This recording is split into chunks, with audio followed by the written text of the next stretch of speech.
Hi, this is Phil from PDQ Merchant Enterprises and ATM Mastermind Group page, and in today's video we'll be talking about the wish list of the ATM business.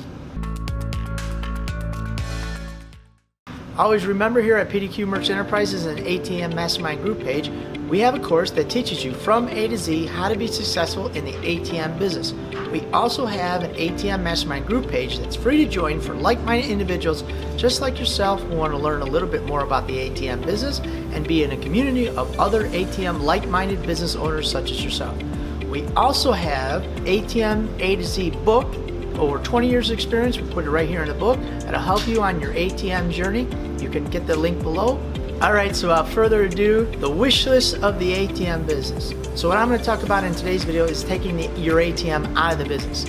Alright, so why did I call it the wish list of the ATM business? Alright, because when I was a kid, Sears catalog came out every year, 3 times a year. It came out in the fall winter catalog, it came out in the spring summer catalog, and the big thing that was always a highlight in my life was the wish list book, which is the Christmas section of Sears catalog. It would come out around October, and we would get the book, and we were all excited. We could look it in the mailbox, Finally it came, and then we'd look through it. It had all the toys, every toy you could ever imagine, from little toys up to the biggest toy I could ever get. And we would look through it, and we would look with our neighbors and our friends, and we'd say, oh, I want this, and I want this, what about getting this? And my mom would say, you know what, go through the catalog, see what you like, and circle what you like, and maybe Santa would bring it. And I was so excited to get this catalog. And so that's just like the ATM business.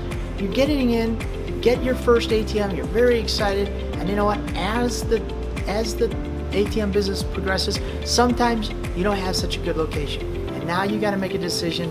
Do you want to get rid of your ATM location and find something else? So point number 1 is, I want to get rid of the location. I want to pull my ATM, and I got to make a decision. For us, remember, we always make the decision, at least for me, it's a minimum of $250 a month. That is what I'm trying to hit. My goal is $250. If I don't make $250 a month, now I got to make that decision. Pull the ATM or leave it in the location for a little while. For me, it's about a 6-month process. I figure after 6 months, I'm going to make that decision. So now I look at the numbers, I'm looking, you know what? That ATM is basically what I consider warm storage, and it's got to go. Now, what do I do? What's the next step? So point number 2, what's the next move? I go have a conversation with the business owner. The conversation will look like this. Hi, Mr. Merchant, we're looking at the numbers. We're not really generating enough revenue here for the ATM. I got to start to pull the ATM. It's not working out the way we anticipated. Sometimes in this conversation, I can say, you know, you promised me X, Y, and Z, but it didn't happen, or they said something was going to happen. That'll look like this. Mr. Merchant, you know, when we originally put an ATM here, you were talking about getting rid of your credit card machine. That didn't really come to fruition. So you know what? We got to make a decision to take the ATM out. Or, Mr. Merchant, you told me when we put the ATM in, you were going to open up a couple more days a week, or you're going to change your hours. That didn't come to fruition, so we got to pull the ATM. It's just not generating the revenue we need.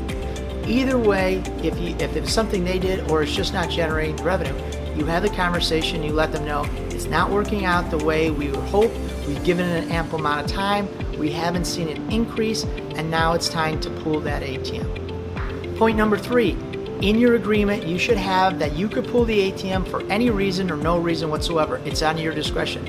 I highly recommend not going with the trial basis. I'm always against that. I don't mention it in anything that I do. The trial is in your head, and you have 100% control. So don't put it down you're doing a trial period.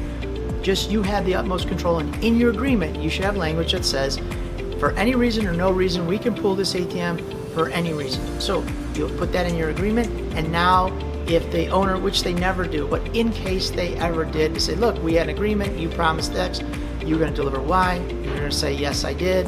I put the ATM in, and my agreement states specifically here in writing that we can pull the ATM for any reason or no reason. The reason we're pulling it is it's just not generating the revenue we need for the ATM business. Point number 4, the bolts. So what we're going to do is I'm show you, there's a picture right here of what the bolts. We drill into the floor, we put these necessarily sleeves into the floor, and then we put the ATM in, and then we drill down with the bolt into the sleeve, which is in the floor. When we remove the ATM, we pull out the bolt, we leave the sleeve in the concrete, and then what we do is we take some silicone or some caulk and we put it over, and now it's pretty clean. You really don't have that big of a damage or anything like that. Sometimes we've told the store owner we replace the tile, give them a couple bucks to replace the tile. That doesn't really happen hardly ever. Most of the time, it's just easy. You just put the caulk in, and it's fine. But sometimes you might have to go that little extra step and replace a tile if you want. So that's what that looks like. Point number 5. Well, Phil, how much in advance should I do this? Do I just go into the store and do that? Do I give them a couple weeks? What do I do?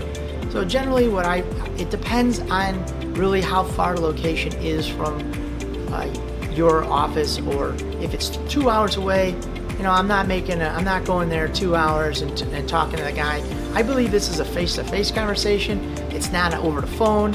I think that doesn't show your integrity as an ATM business owner. It's a face-to-face conversation. Go have the conversation. It'll teach you how to do it too, give you a little tougher skin.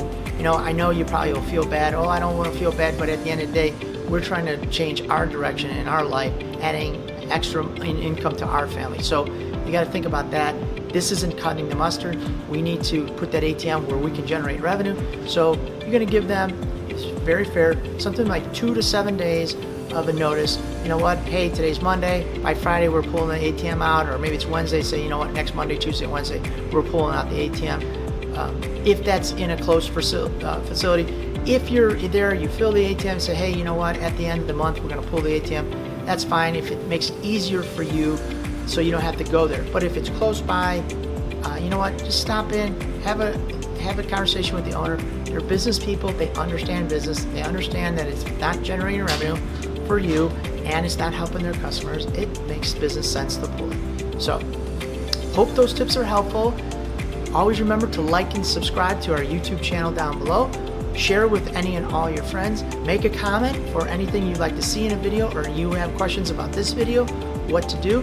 Always remember to join our ATM Mastermind group page. It's free to join for like-minded individuals just like yourself. And don't forget about the book. It'll add value to you and your ATM business. So, thank you guys very much, and I'll see you at the ATM Mastermind group page. Thank you.